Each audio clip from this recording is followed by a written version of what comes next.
Nesses vídeos, a partir de agora, a gente fala sobre juros compostos e a gente começa com formas de calcular eles.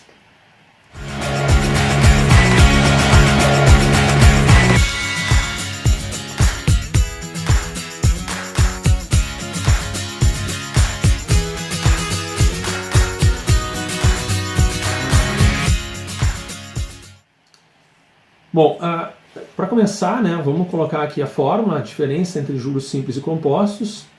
Juros simples eu tenho um montante, que é o principal multiplicado por 1 mais I vezes N, I a taxa, N o prazo. Já no juro composto, o montante é igual ao principal, 1 mais I, multiplicado por 1 mais I elevado na N. Vamos trazer aqui então a fórmula, né, fundamentalmente a fórmula dos juros compostos, né, essa fórmula aqui, montante é igual ao capital ou principal, multiplicado por 1 mais I elevado na N. Às vezes pode acontecer da pessoa ter alguma dificuldade no lidar com a fórmula, né, não lembrar a fórmula. Então tente esquecer um pouco da fórmula, imaginar em relação ao seu futuro financeiro o que é fundamental para você ascender, para você melhorar a sua condição financeira, para você juntar um bolo, uma reserva financeira. Tem 3 fatores que aqui são fundamentais, que são os fatores que estão na fórmula, né? O primeiro deles é você trabalhar em relação ao quanto você consegue poupar. O segundo é quando você vai começar essa poupança. E o terceiro é como isso vai ser rentabilizado, como é que a gente vai rentabilizar esse capital. O que é muito importante se colocar? Muitas vezes as pessoas negligenciam a capacidade de poupança, quer dizer, buscar poupar mais, e negligenciam começar mais cedo, não se preocupam com isso e se focam tremendamente em rentabilidade. E o que você consegue controlar de fato? Você consegue controlar de fato a sua capacidade de poupança, lutar para ganhar mais e gastar menos, né, uma combinação desses 2 pontos. Então, esse é o primeiro ponto que está mais ao acesso, depende mais de você. O outro é começar mais cedo, quer dizer, parar de gastar com outras coisas para realmente se preocupar com poupança. Rentabilidade respeita condições de mercado. Você não vai conseguir rentabilidades maiores sem correr maiores riscos. E maiores riscos não necessariamente vão lhe trazer maior rentabilidade. Isso é um grande problema, muitas vezes as pessoas correm atrás de rentabilidades e não entendem bem os riscos que estão correndo, ali na frente acabam se prejudicando. Mas o ponto é, para a gente compor essa fórmula, a gente tem esses 3 pontos, então eles estão aqui, né? O capital é então o que eu vou poupar, 1 mais I, a taxa, vai ser a rentabilidade, e o N, o prazo. Vamos agora então mostrar isso dentro do jogo, tá? Os juros compostos trabalhando dentro do jogo. Olha essa situação aqui, o jogador está com 133 mil nessa fase do jogo, tá?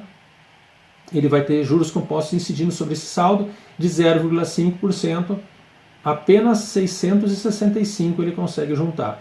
O saldo que ele vai ter aqui dos 134.483, como é que ele se compôs esse saldo? O total que ele poupou nesse mês, mais o valor que ele tinha no mês anterior e a correção. Então a gente chega aos 134.483. Agora, olha essa outra situação. Ele está negativo em apenas 14 mil reais. Negativo em apenas 14 mil reais, mas ele já paga um juro de 1.168, porque é 8% ao mês o juro quando você está negativo. Quer dizer, para procurar ajudar a pessoa a refletir sobre a importância de estar no positivo. Se você ficar no negativo, tudo tende a caminhar mais rapidamente ao contrário, porque o juro quando você está no negativo é extremamente elevado. Bom, a gente vai procurar mostrar agora, então, algumas informações sobre como calcular juros simples e juro composto. Eu vou abrir aqui as fórmulas para tentar te ajudar a entender e melhorar a sua percepção no trato dos juros simples e compostos.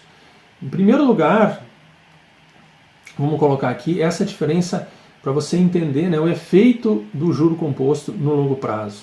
O que acontece com o juro composto?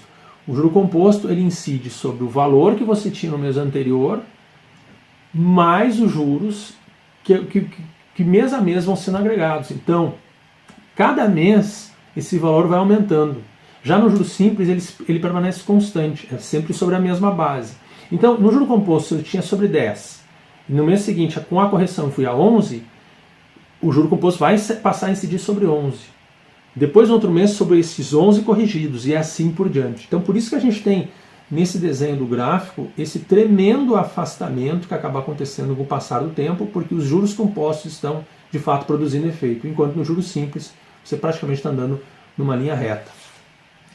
Agora eu vou mostrar aqui na planilha Excel, então, formas que eu tenho de fazer uma simulação de formação de reserva. Digamos, né, para essa situação do jogo, que o jogador queira formar reserva poupando R$100 por mês ao longo de 35 anos, onde ele chega com uma taxa de 10% ao ano. Então eu trago isso para uma taxa mensal, né, tá aqui a fórmula, convertendo então o juro anual para um juro mensal, o prazo e o valor. Com esses valores aqui eu tenho uma composição de fórmula que chega aos 342 mil mensais. Se você não tem ou uma planilha Excel que te ajuda a compor esses valores, ou uma calculadora como essa aqui, que vai te ajudar também, e não souber manejar, se for para fazer no braço, dá um tremendo no trabalho. Eu vou dar aqui como exemplo, ó. Esses R$100 depois de um ano chegam a 1.264, que é a mesma coisa que a gente tem aqui, ó, 1.264. Como é que eu compus esse valor?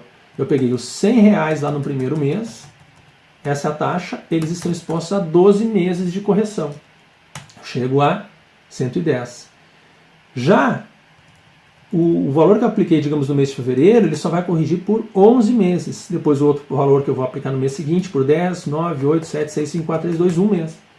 Então, se for para fazer o cálculo de fato no braço, fica bastante trabalhoso, e é por isso que saber mexer com planilhas como essa aqui vai ajudar muito. Então, nesse exemplo aqui, eu posso imaginar uma pessoa que, digamos, esteja pensando em formar uma reserva ao longo de 35 anos, poupando R$100 por mês, fazendo um aporte inicial de 10 mil, que é como você sai no jogo com 10 mil, aonde ela vai chegar ao final dos 65 anos. Só tem um errinho de sinal.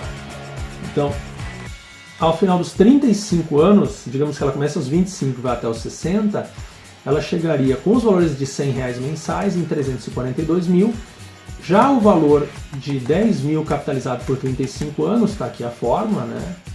Eu vou elevar nesse prazo dos 35 anos, tá? Eu chegaria a 281, a soma dos dois, 623 mil é a formação da reserva. Agora repara como o efeito de juro composto ele gera uma diferença bastante relevante em relação a esse processo de formação de reserva. Se eu mudar de 35 para 40 anos, dos 623 eu já fui para 1.012.000. Quer dizer, porque você está fazendo com que juro composto trabalhe de uma forma bastante forte. Então agora, ao longo dos próximos vídeos, eu vou dar mais algumas dicas para você não se esquecer dessa forma, ter alguns truques e procurar trabalhar a questão de fazer os juros compostos sempre trabalharem a seu favor.